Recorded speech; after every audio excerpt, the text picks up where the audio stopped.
What's going on, guys? The NFL draft is right around the corner, so today I will be giving you the official AB Sports mock draft. At first overall is the Jacksonville Jaguars, and this is an easy pick. It's Trevor Lawrence, the Clemson quarterback. He is seen as one of the best quarterback prospects ever, and Jaguars fans are hoping he can bring them out of their recent struggles. The next pick is the New York Jets, who just traded away Sam Darnold to make room for BYU quarterback Zach Wilson.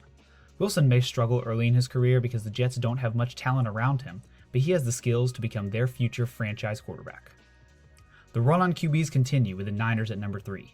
San Francisco has Jimmy Garoppolo, who's probably between 12 and 18 in QB rankings, but you don't trade 3 first-round picks unless it's to get a QB.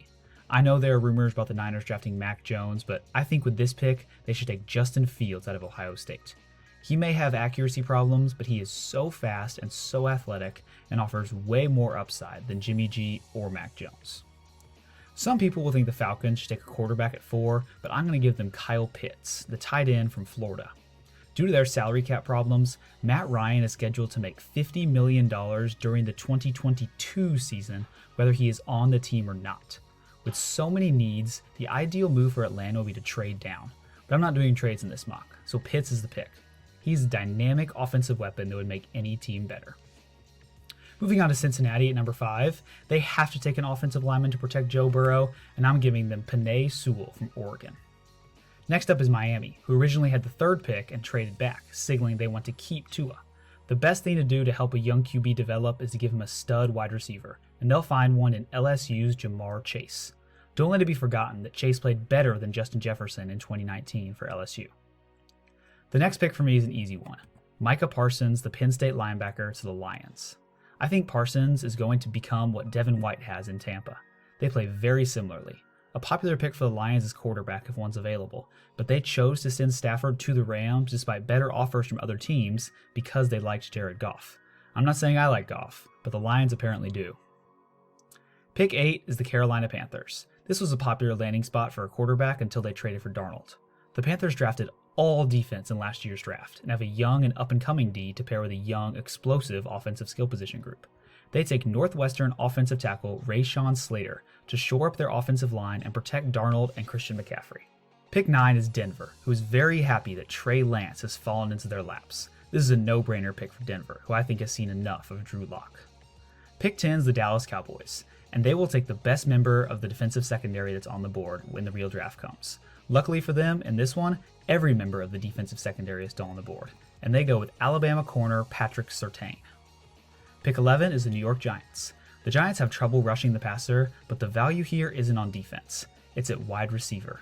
They signed Kenny Golladay, but pairing him with Saquon Barkley and Devonta Smith, the Heisman winner out of Alabama, would give Daniel Jones no more excuses for not giving New York an elite offense. The 3rd NFC East team in a row drafts the 3rd Alabama player in a row, as they draft wide receiver Jaelan Waddle to try and add some sort of spark to a team that is falling apart. The Chargers at 13 want to protect their franchise quarterback Justin Herbert, so they will draft Christian Darrisaw out of Virginia Tech, who is widely seen as the 3rd best O-lineman in this draft, just behind Sewell and Slater. The Vikings pick at 14. They have a great offense, they just really struggled in pass defense last year. To fix that, they draft J.C. Horn, the cornerback out of South Carolina. Pick 15 is the Patriots, and what they do with their earliest pick in a decade is draft a quarterback, Mac Jones out of Alabama. I'm not sure if he's going to be special in the NFL level because he's never even trailed in the second half of a college football game, but despite this, I don't think he gets past New England, who is desperate to make a splash with Tom Brady's success in Tampa. The Cardinals at 16 have the same philosophy as the Chargers, protect their young superstar quarterback. They get Elijah Vera Tucker, the O-lineman out of USC. The Raiders pick at 17, and they will be taking Jeremiah Owusu-Koramoah, a fast middle linebacker out of Notre Dame to hopefully fix the run game that has been a serious problem for the Raiders the last few years. Miami's back on the clock at 18, and after taking Chase at 6, they continue to make their offense explosive by drafting Alabama running back Najee Harris. This guy was a highlight reel in college, and I know running backs don't usually go in round 1, but the Dolphins have a really solid defense, and RB is an area of need. Washington's next, and they have a really good defense. They don't quite have their future QB yet, but all the first-round quarterbacks are gone.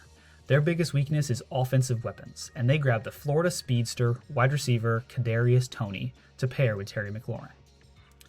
The Bears are pick 20, and Chicago has a glaring offensive line weakness, and Andy Dalton is not the kind of quarterback that can overcome that. They go with Oklahoma State offensive tackle Tevin Jenkins to hopefully get some protection and run blocking.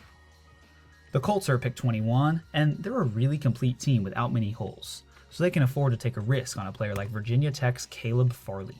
Farley is seen as this draft's best cornerback, but he's injured right now. People think he can turn into a true shutdown corner, and Indianapolis is built to where they can risk the downside for the potential upside.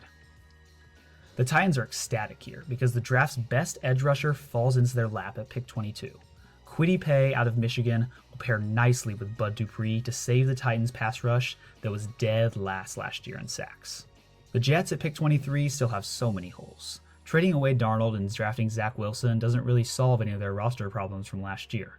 Wilson won't succeed with Tevin Coleman as his number one running back, so the Jets are going to draft Travis Etienne here, the running back out of Clemson, to try to get some explosiveness on offense.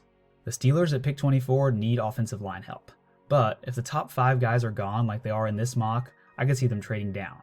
But for here, they'll stay and take the position where there is value.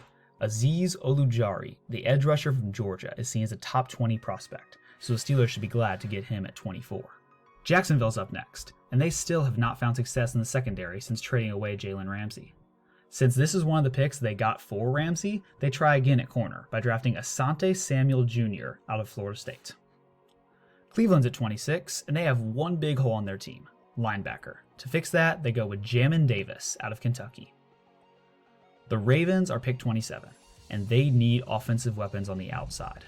Lamar cannot keep having Willie Snead as his top wide receiver, and they have to hit on wide receivers in the draft because Baltimore isn't a free agent destination for pass catchers because they know they're entering a run-first offense. Here, they go Rashod Bateman out of Minnesota, who would pair very nicely with Hollywood and Mark Andrews. The Saints are at pick 28, and they're in a weird spot right now. With Drew Brees retiring, no one really knows what's next. But in today's NFL, and especially with the division they're in, it can never hurt to have another cornerback. So they go with Greg Newsome II out of Northwestern. If pick 29 rolls around and the Packers are on the clock and Rondale Moore is available and they don't take him, I will be shocked.